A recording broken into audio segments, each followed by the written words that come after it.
After the amazing feedback of the social media sound clip, we decided to give you another one for Wednesday Words of Wisdom.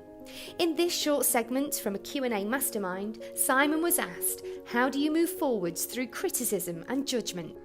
Yeah, it's always one of those. You seem to get asked the question of like, where do I start? And I mean, we flipped this back the other day where we did an episode segment, and we did it all about on the next step, which is kind of a big one. But what a lot of people find when they are moving forwards with something, and that could be anything. Do you know what I mean? It could be a goal within business, could be a health and wellness goal, it could be, you name it could be a diet. But what you tend to find is that people will, when you start, criticize the living hell out of what you're doing. They'll be like, why are you doing this? Why do you need to do this? Are you not small enough? Are you not big enough? Why do you feel that you need to build this? X, Y, Z. But the funny thing that I've always found is I've had this a lot in my career, and the amount of stupid things and whatever we've done. People will always criticize you from the word go. And you have a battle of words to push through. Like, you've got to really push through and keep your mental game strong through the opinions of others.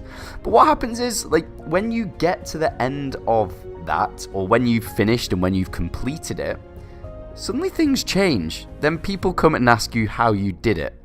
And that's always baffled me, because the first part where you need the most support, it isn't there. But then you get the support at the end when you've done it. And they then flips back to a selfish need where they might want to do it, or then they might want to start doing it, and then want to know how you did it. So I think, when it comes down to taking the first step, it's a very big, powerful thing to do. But I also think it's not just a case of taking the first step. I think you've got to have such a good mental game as well to drown out the opinions of naysayers and critiques, and just go through and follow what is correct with your own intuition.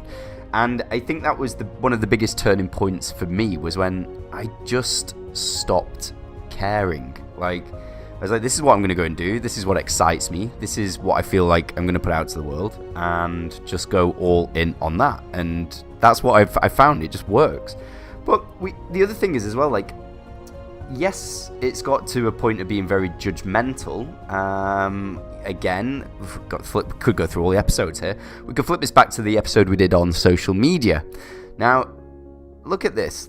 When someone starts doing something that they love, so suddenly, let's use this for example, Sarah or Danny or whoever starts posting pictures of the food, or starts posting gym selfies, or starts putting words of inspiration, motivation, or starts putting, I don't know, cat videos or memes or whatever. Everyone's very quick to jump on the wagon and slay them for it. Why are they doing this? Why are they doing this? Why are they doing this? But who are we to judge? That is what that person likes doing. Let them go and do it. Does that make sense? So, I think whenever you do set out and start following something that you love, there's always an element of judgment. And I think what you have to do is, as well as battling the initial start point of getting through things, is really, really, really just knuckle down and drown out the voices of the things around you. Or, for example, go in search of only those that will lift you up.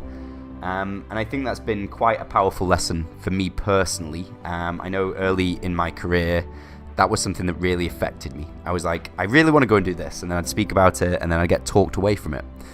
And then, do you know what I mean? The pain of not acting and taking that action gets so much where you're just like, do you know what? Sod this. I'm going to go and do it. And then what happens is it flips. So you get nailed, you get criticized from the word go. And then when you get to the end point, people ask you how you did it. And I think that's something that we all should remember. Ready to break the mold? Learn more about leading a nourished life by visiting the Nourish Group and Simon Hall on Facebook, Instagram, LinkedIn and Twitter.